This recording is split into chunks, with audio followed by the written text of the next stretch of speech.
very definitely thinking about a distributed deployment, not a small number of hub sites. And specifically, I'm looking at, I imagine in the long run, the majority of the sites on our central Virginia network will be in the backyards of ham radio operators. We've got a bunch of folks in Albemarle, Green, in what we call District 3, our 5 counties in Aries District 3. We've got a lot of folks with towers in their backyards. And a lot of them could have something like that up on their tower and a part of our backbone network. And that's very ham radio, right? It's distributed. We all have the capability, most of us have the capability to run on batteries for an extended period of time. These things don't consume a whole ton of power. Critical about ham radio, preaching to the choir here. We can run when core infrastructure is gone. And at least in Albemarle County, my served agencies are very interested in a shift from fixed preset locations to mobile operations. We don't know where the emergency is going to be. We don't know where the need is going to be. And so we're really rethinking the way we deploy areas in this county and refocusing on quick response mobile capability. So my goal here is to keep the best of what we've done before, and additionally to build on the work of people who have already done a lot of stuff. I think you all know about the folks in Austin. It started off, I believe, as an ARL working group, a high-speed multimedia working group, and has now turned into what's called broadband HamNet, I believe is what they're calling it now. They started off repurposing home consumer routers running in 2.4 gig band and loaded them up with a custom load set that is composed of a combination of OpenWRT, which is an open source routing package that you can load on a lot of different devices, and routing software called OLSR, which is a mesh routing protocol, routing manager. There's a bunch out in the Puget Sound area. They run, this is a production network, this is not a thought experiment. They're running a network that they call HamNet, is their name. And they have taken, I would characterize as what they have done is they have taken a sort of commercial approach to running this network. My theory is that these guys are a bunch of network engineers from Microsoft and Boeing, and they're running a network when they run a network at work. They're using, they've standardized on MikroTik. They're using MikroTik's router OS. So it's all commercial gear. They're using software that comes in on the box, and they are running a heavily managed wireless network. They've got a set of backbone sites, 1, 2, 3, I believe. Backbone sites. They're on high ground, probably like many of ours currently with our 2-meter 440 repeaters. They're probably co-located with public service radio systems because those are great locations at the tops of mountains. And then they've got a bunch of end nodes at served agency locations, and a whole lot of local hams have setups at their house. And this is, if I remember correctly, they're using 5.8 gigahertz for backhaul between the hub sites, and I think a lot of the coverage area is 2.4 gigahertz, but it's all MikroTik wireless ISP stuff. This is a map that I stole off of site folks up in Maryland and Northern Virginia have some nodes already deployed. Some of these nodes, these are already deployed. These are planned.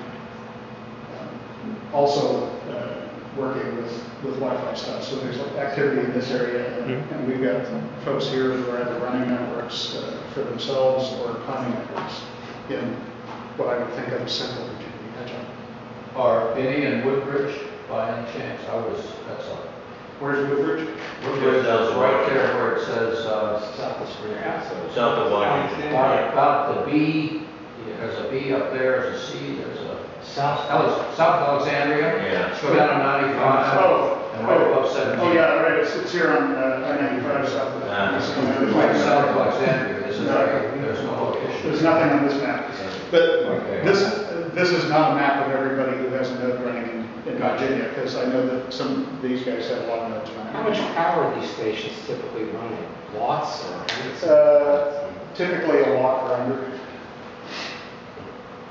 So, depending on how you measure it. depending. So what I'm proposing for Albemarle County, and I've been working on for the last 6 months or so, is a layered mesh network. Does everybody know what a mesh network is? No. Okay. That's why we're here. Little tiny bit of networking. A mesh networking is a concept that it is a trade-off. There are downsides to mesh networking, but the great advantage for something like what we're doing, I think, is that mesh networks self-assemble and self-repair. The software in each of the nodes in a mesh network, when it comes up, discovers what other routers it can communicate with, and the routing fabric, the set of instructions that each router has that tells it how to get to other places in the network, So what's a mesh? is Yeah, created. back up to defining what mesh topology is. I'm sorry? Back up to defining what mesh topology is. Oh, okay. Mesh topology just means that each node, each device in the network can have connections to multiple other devices in the network. Other topologies, there's a star sort of topology. There are lots of different network topologies. But tend to be more hierarchical. Yeah, but most of them tend to be more hierarchical and predefined. The network manager predefines most of the other topologies in the network. Yeah, I would say it's dynamic versus static would be the best comparison. So exactly, mesh network is dynamic. It assembles on the fly, it repairs itself when nodes disappear, and I think that has great advantages for what we're talking about doing here.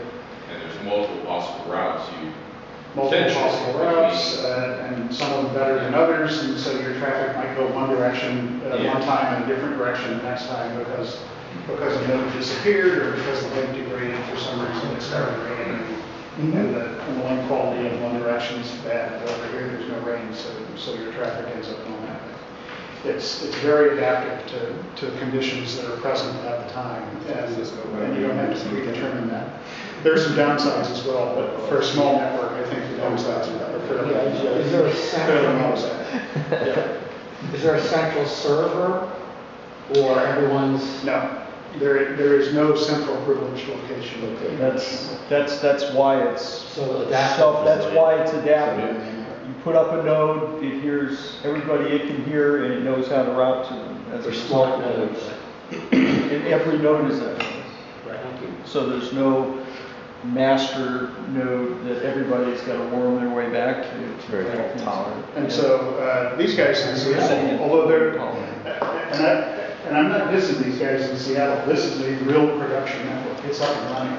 I don't have one of those. And so Big difference in population densities and scratch. But I guarantee you, there are 3 or 4 guys who are in the network management team for this network, and I bet most of them are retired because running a network like this would be a full-time job. Because all of this is predetermined. Everything that happens on this network, they make happen, rather than letting the network software adapt like that. And one of the downsides to an engineered network is kind of the way I tend to think of it, that's what we do for a living, is if it fails or if there's an environmental based emergency, a storm system, or the balloon goes up or whatever, those are the things that are more likely to go off. Okay? And they don't work once 1 or 2 of those primary nodes goes out because everything else can't connect without it all being re-engineered. Yeah, you can certainly